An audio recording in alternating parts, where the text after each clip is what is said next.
Promita Bangla YouTube channel.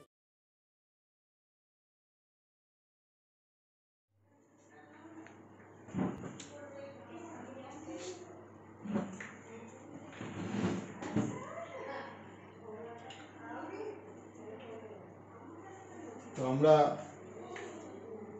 আলোচনা করছি idol time. Idol time মানে হচ্ছে যে সময়ের জন্য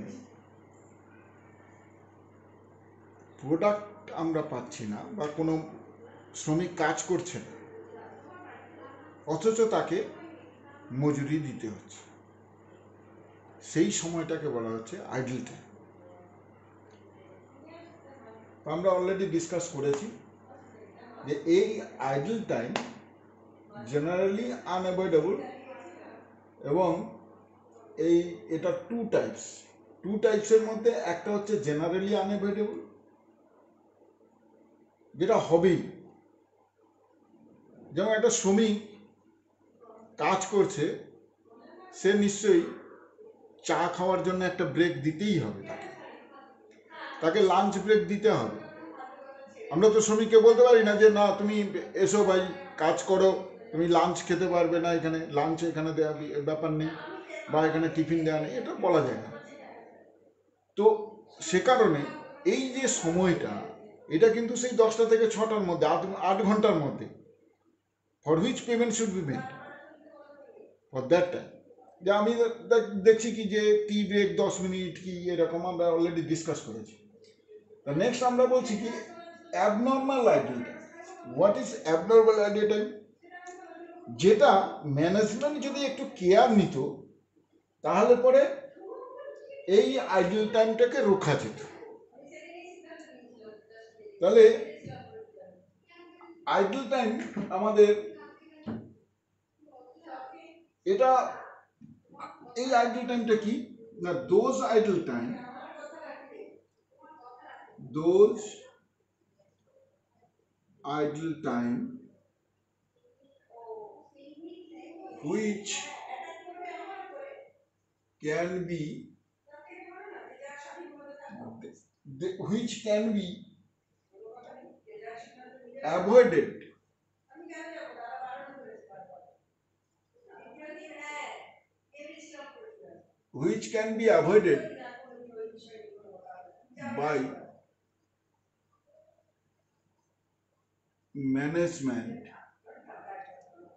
which can be avoided by management, with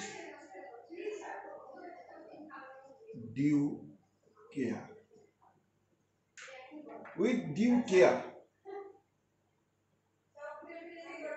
তো ম্যানেজমেন্ট যদি ডিউ কেয়ার নিত, অর্থাৎ কেয়ার যদি আগে থেকে সতর্ক হতো, তাহলে পরে এই ধরনের আইডল টাইমকে রোখা যেত। কিন্তু হয়েছে, আমরা বলেছিলাম যে ব্রেকডাউন অফ এ মেশিন, আমরা বলেছি কি breakdown of A machine,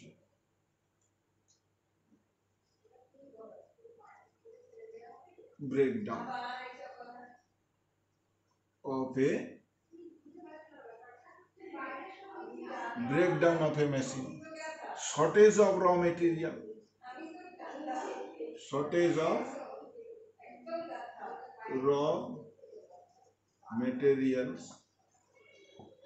power failure,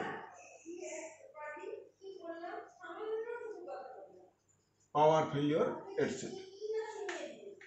অর্থাৎ ব্রেকডাউন যদি হয়ে যায়, মেশিন চলতে চলতে হঠাৎ করে মেশিন ব্রেকডাউন হয়ে গেছে, শ্রমিক যতক্ষণ না মেশিনটা ঠিক হচ্ছে ততক্ষণ পর্যন্ত সে কি করবে, বসেই থাকবে। কিন্তু তাকে বেতনটা কিন্তু দিতে হবে ওই সময়ের জন্য।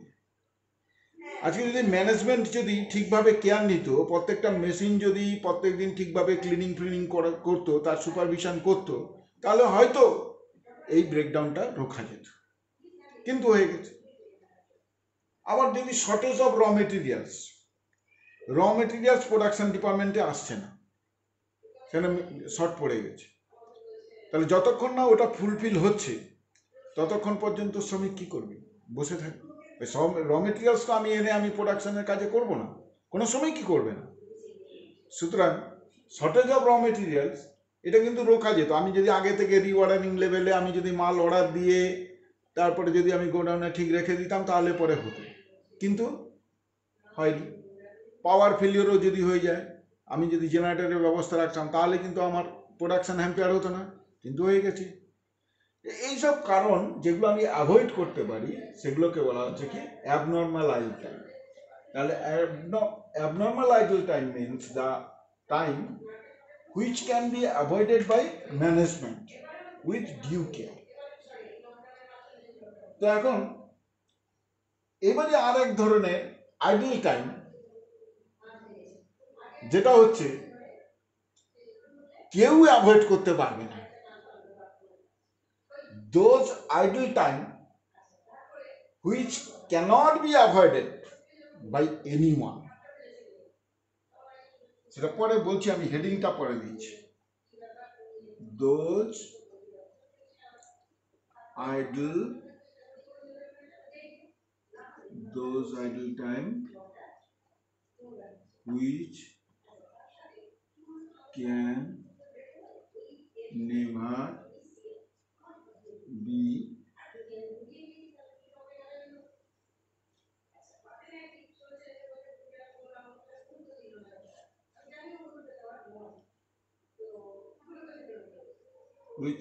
never be avoided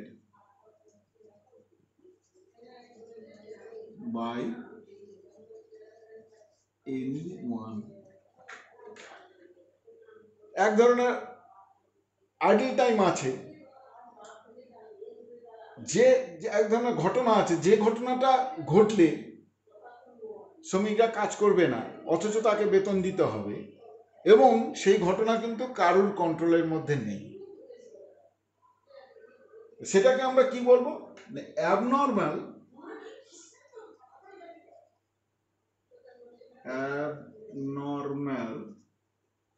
unavoidable.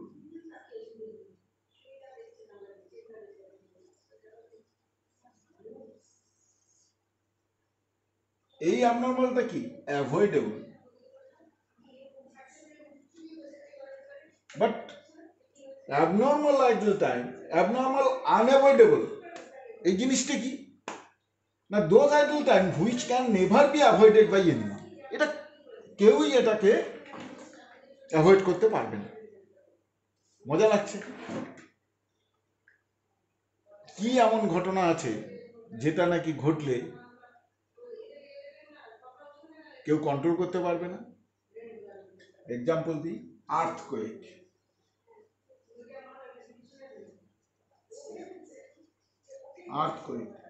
ভূমিকম্প। ভূমিকম্প যদি হয় তাহলে কিন্তু ফ্যাক্টরি হয়তো ফ্যাক্টরি হেলবে। তাই হেলতে হেলতে আমি তো কাউকে বলতে পারি না যে ভাই ফ্যাক্টরি হেলছে, হেলো তুমি প্রোডাকশন করে যাও। সেটা কখনো সম্ভব না, বন্ধ হয়ে যাবে, প্রোডাকশন বন্ধ হয়ে যাবে। আর্থকুয়েক হতে পারে, ফ্লাড হতে পারে,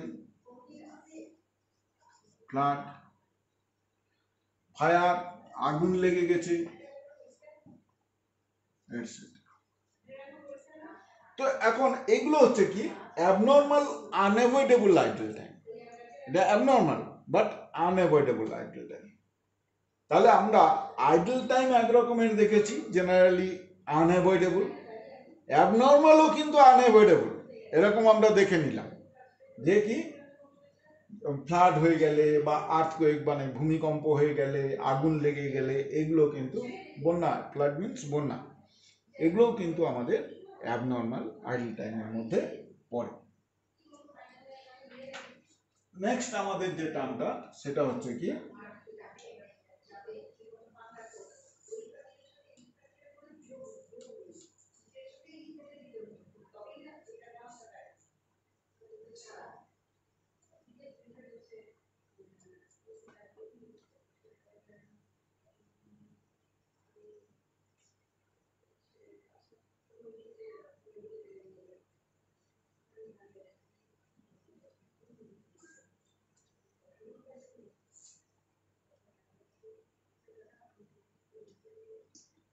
ওভারটাইম।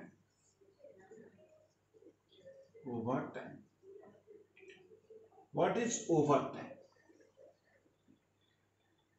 না, একটা শ্রমিক ফ্যাক্টরিতে কাজ করে, ধরো 8 ঘন্টা তার হচ্ছে কি কাজ করতে হবে, সকাল 10টা থেকে 6টা পর্যন্ত কাজ করতে হবে। তাহলে এটাকে আমরা কি বলি? Normal working hours. 10টা থেকে 6টা পর্যন্ত কাজ করতে হবে কোনো শ্রমিককে, সেটাকে আমরা বলি কি, যে এটা নর্মাল ওয়ার্কিং আওয়ার্স। কোনো শ্রমিক যদি বিয়ন্ড নর্মাল ওয়ার্কিং আওয়ার্স যদি সে কাজ করে, অর্থাৎ নর্মাল ওয়ার্কস পেরিয়ে যাওয়ার পরেও যদি সে কাজ করে, যতটুকু সে বেশি সময় কাজ করলো নর্মাল ওয়ার্কিং আওয়ার্সের পরে, সেটাকেই বলছি আমরা ওভারটাইম। বোঝা গেছে? যে একটা শ্রমিক, সাপোজ আমি ধরলাম যে সকাল 10টায় এসছে, তার নর্মাল ওয়ার্কিং আওয়ার্স হচ্ছে 6, 10 AM, 6 PM, সে এবারই কাজ করেছে 10টা থেকে 8 PM কাজ করেছে। তাহলে এখানে কি হবে? ওভার টাইম কত হবে? না, ওভার টাইম হচ্ছে 2 আওয়ার্স, কারণ 6টার পরে সে 2 ঘন্টা কাজ করেছে। তাহলে অ্যাকচুয়ালি আমাদের ওভার টাইম কাকে বলে? What is over time? If the worker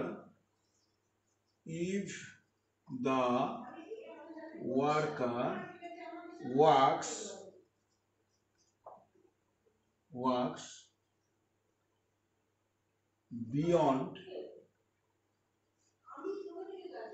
beyond normal working hours, beyond normal working hours, it is known as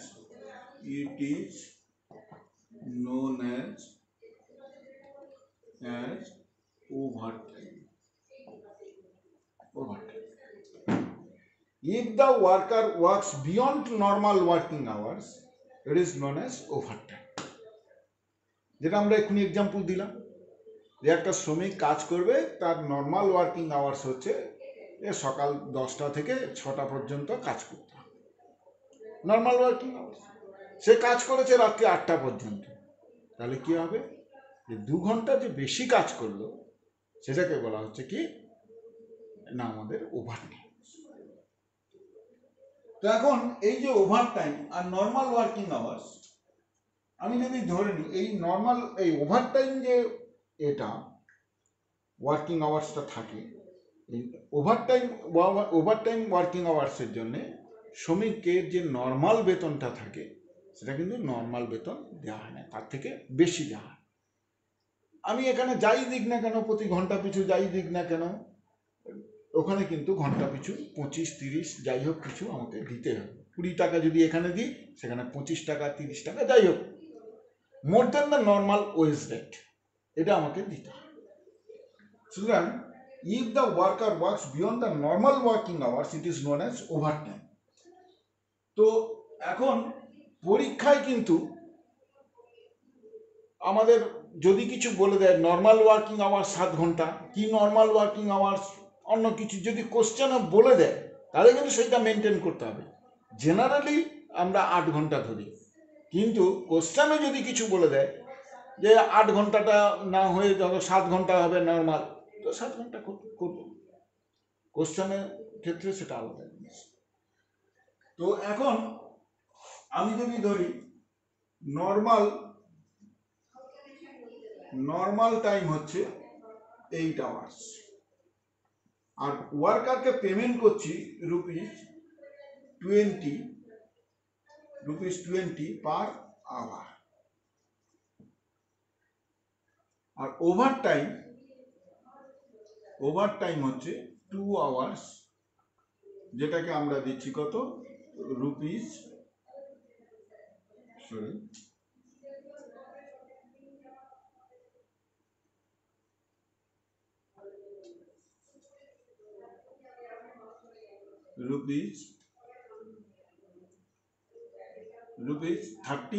per hour, ₹30 per hour. তাহলে এবারে আমরা ওয়েজেস ক্যালকুলেশন করি। ওয়েজেস অফ দ্য ওয়ার্কার কত হবে, total earnings, wages বা total wages আমি বলি, earnings অন্য জিনিস আবার থাকে, অন্যান্য কিছু থাকতে পারে। আমি ওয়েজেসটা দেখি না, 8 ইন্টু ₹20 প্লাস ওভারটাইম কত হবে না 2 ইন্টু ₹30, তাহলে সমান কত হবে, 8 2 16 160 টাকা প্লাস 60 ইজ ইকুয়াল টু ₹220।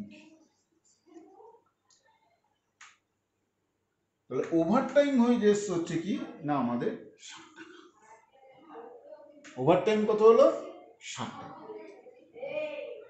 তো overtime beyond the normal working hours it is called overtime. Next আমরা আসছি যে এই ওভারটাইমের সঙ্গে একটু আমি বলে দিই overtime premium, overtime premium, what is overtime premium? খুব সিম্পল, আমরা এখানে ওভারটাইম 2 আওয়ার্সকে 30 টাকা দিয়ে করেছি, এখানে প্রিমিয়াম কত দিচ্ছি, অ্যাকচুয়ালি দেখো আমরা কিন্তু ওকে 10 টাকা বেশি দিচ্ছি 2 ঘন্টার জন্য। তাহলে নর্মাল ওয়ার্কিং আওয়ার্স 8 আওয়ার্স এবং ওভারটাইম ওয়ার্কিং আওয়ার্স 2 আওয়ার্স, অর্থাৎ টোটাল আমি কিন্তু 10 ঘন্টার জন্য 20 টাকা করে দিচ্ছি, আর 10 টাকা যেটা আমি এক্সট্রা দিচ্ছি that is premium, overtime premium. অর্থাৎ টোটাল আমি যখন ওয়েজেস ক্যালকুলেশন করব, তো ওয়েজেস ক্যালকুলেশন করলে আমাকে কি করতে হবে, নর্মাল ওয়েজেস যখন আমি করব সেটা কিন্তু আমি ওই 8 ঘন্টার উপরে করব না, normal wages plus overtime premium. অর্থাৎ আমি এখানে বলতে পারি normal wages 10 hours at the 10 hours into ₹20 plus overtime প্রিমিয়ামটা কি করব, 2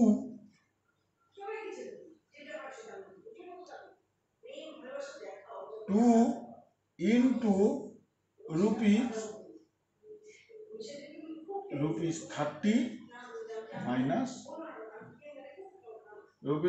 minus 20 সমান 200 প্লাস 2 into 10 সমান ₹20 is equal to ₹220. Same. It is called overtime premium. Overtime premium clear হয়েছে?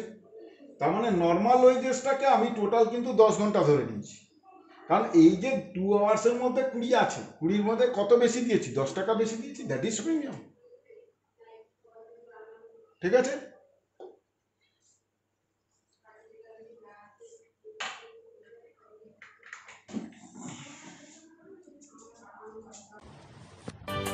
এইভাবে ভিডিও পেতে সাবস্ক্রাইব করুন এবং নিত্য নতুন ভিডিও পেতে পাশে থাকা বেল আইকনটি প্রেস করুন।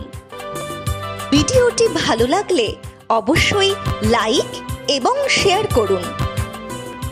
ধন্যবাদ।